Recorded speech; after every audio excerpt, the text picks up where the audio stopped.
Iya ya Pri. Mengko mriki mungkin walah tiketnya niku murah namung 35. Niku bayar lain-lain 50. Jadi totalnya 85 pun 50 pinuk niku. Wisata apa kuwi? Religi lho. Ning ndi? Kalisari. Nggih jenengan mampir. Nggih, kula terke mungkin. Pundi niku? Kalisari. Nggih, Pak, niku teng mriku tuh tempatnya dingin, adem banget, Pak. Mas. Nggih, enten Jenengan iki lek dawuh kaya ngene iki jangan di atas panggung WA saja. Oh. Tahu itu? Ibu komandan. Oh. Niki nyuwun sewu.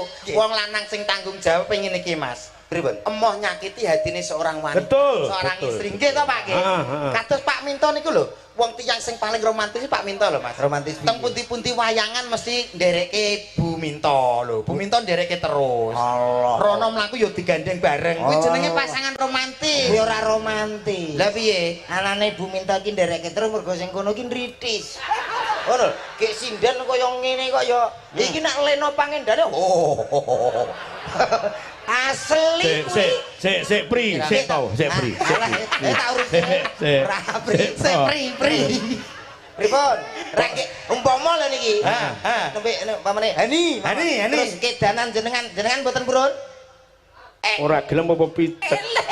Ora gelem apa picek jere. Bu Srini niki lho Pak Minto nakal.